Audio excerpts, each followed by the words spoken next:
आज हम लोग डिस्कस करेंगे ईमेल एक्सचेंज के बारे में। ईमेल एक्सचेंज क्या होते हैं, कौन कौन से ईमेल एक्सचेंज होते हैं और ईमेल क्रिएट कैसे किया जाता है cPanel यूज़ करके। इसके आगे हम लोग डिस्कस करेंगे ईमेल फॉरवर्डिंग हम लोग cPanel यूज़ करके कैसे कॉन्फ़िगर कर सकते हैं। गाइज, मैं हूं नवीन कुमार चौधरी और आप देख रहे हैं A to Z डिजिटेक। तो इसमें सबसे पहले आपको cPanel पे लॉगिन कर लेना है। cPanel पे जब आप लॉगिन करेंगे तो आपको एक सेक्शन दिखेगा ईमेल का।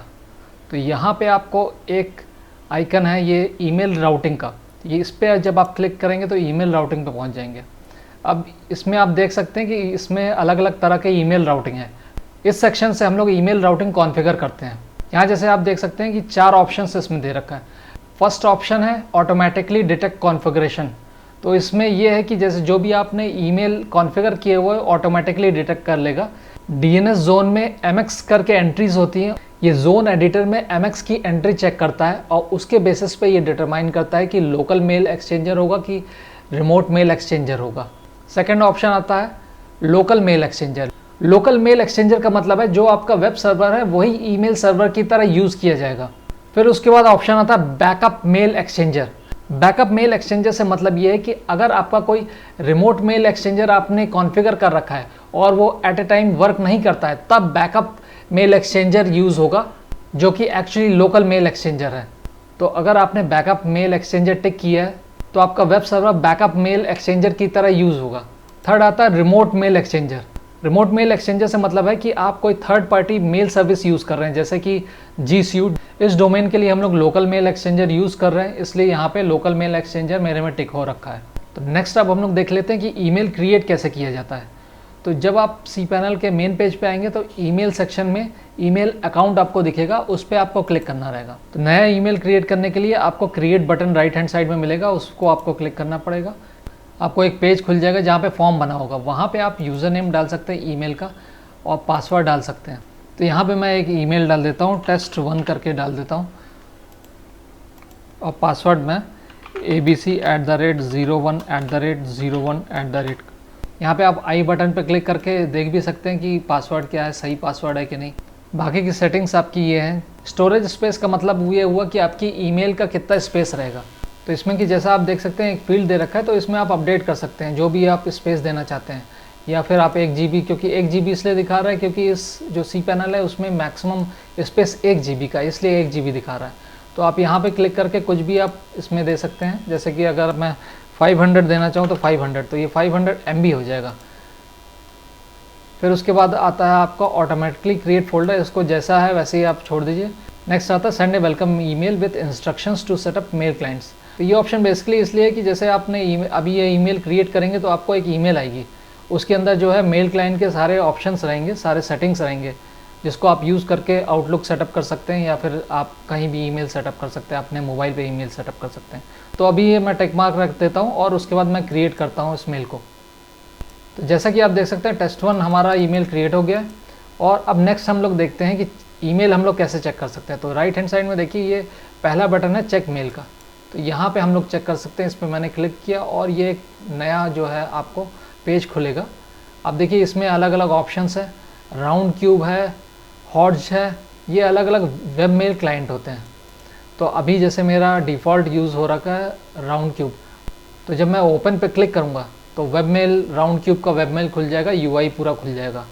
और अगर मैं इस वेब मेल पे क्लिक करूँगा तो ये हॉर्ज करके वेब मेल है, इसका जो है UI खुल जाएगा। तो अभी मैं यूज़ कर देता हूँ, राउंड क्यूब का मैं यूज़ करूँगा। मैंने ओपन किया, अब देखिए सिमिलर जैसे कि आपका जीमेल होता है, इनबॉक्स हो गया, ड्राफ्ट हो गया, सेंड हो गया, जंक, ट्रैश, आर्काइव, ये सारे जो है प्रॉपर्टीज़ जो है आपको जीमेल में मिलेंगे या फिर किसी और भी वेब मेल में अगर आप ट्राई करेंगे उसमें भी मिल जाएगा। सेम टू सेम फंक्शनैलिटीज़ रहती हैं।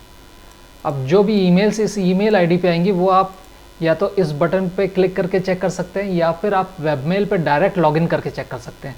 अब वेबमेल पे डायरेक्ट लॉगिन कैसे किया जाता है वो मैं आपको दिखा देता हूँ। तो मैंने एक नया टैब खोल लिया क्रोम में और अब हम लोग देखेंगे कि वेबमेल कैसे एक्सेस कर सकते हैं और अपनी ईमेल्स कैसे चेक कर सकते हैं। तो ये डोमेन का नाम है wpdigitech.com/webmail। तो ये आपका एक वेब इंटरफेस खुल जाएगा जहाँ पे आपको ईमेल आईडी ऐड करनी रहेगी, पासवर्ड ऐड करना रहेगा और आपका वेबमेल ओपन हो जाएगा। तो जैसे कि हमारा ईमेल आईडी था test1@wpdigitech.com, तो इस फील्ड में हमें अपना पासवर्ड ऐड करना रहेगा।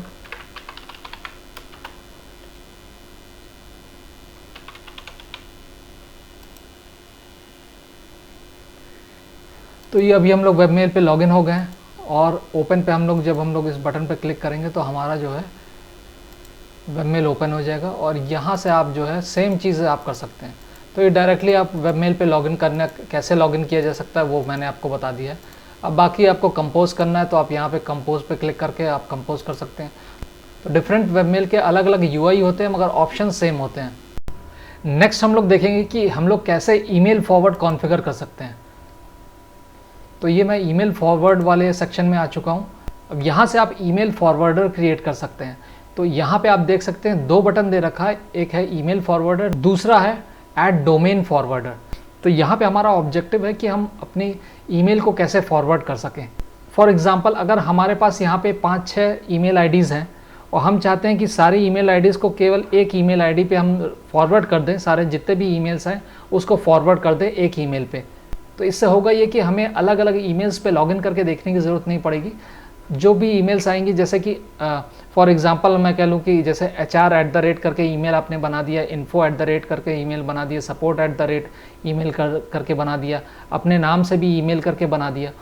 आप इतने ईमेल्स तो सबको चेक नहीं कर पाएंगे, या तो आपके पास अलग अलग यूज़र्स हैं जिनको आपने ये ईमेल्स दे रखी हैं।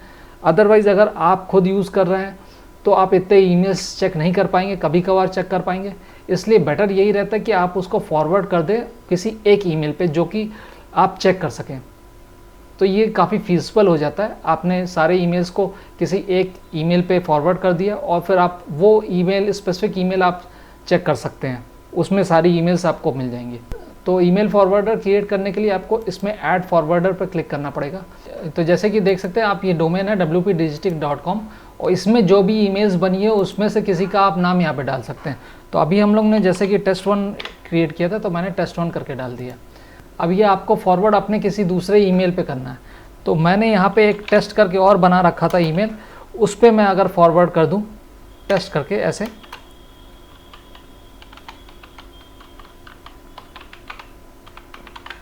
तो इस तरह से ये आपको बनाना रहेगा।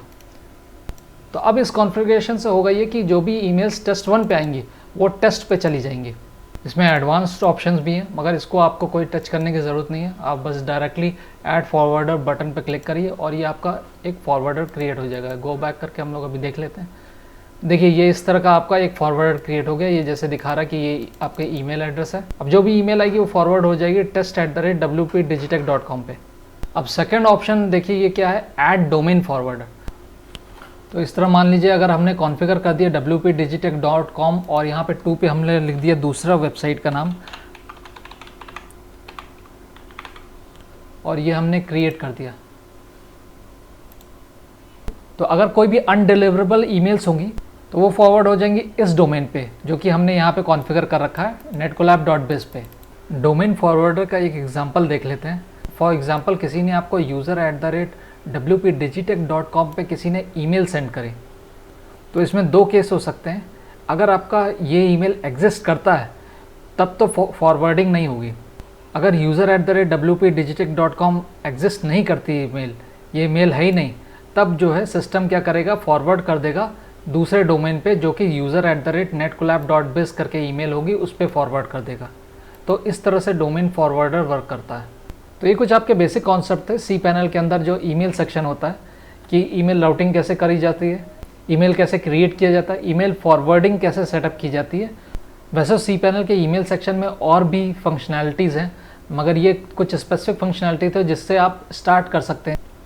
तो ये था आपका cPanel के ईमेल के बारे में डिटेल्स। ये वीडियो कैसा लगा आप ज़रूर बताइएगा, और इसमें कुछ नया आपको जानना चाहते हैं या फिर आप cPanel में जो दूसरी फंक्शनैलिटीज़ हैं उसके बारे में कुछ जानना चाहते हैं तो उसको आप कमेंट पे ज़रूर बताइएगा, तो मैं उसके लिए एक नया वीडियो और बना दूंगा।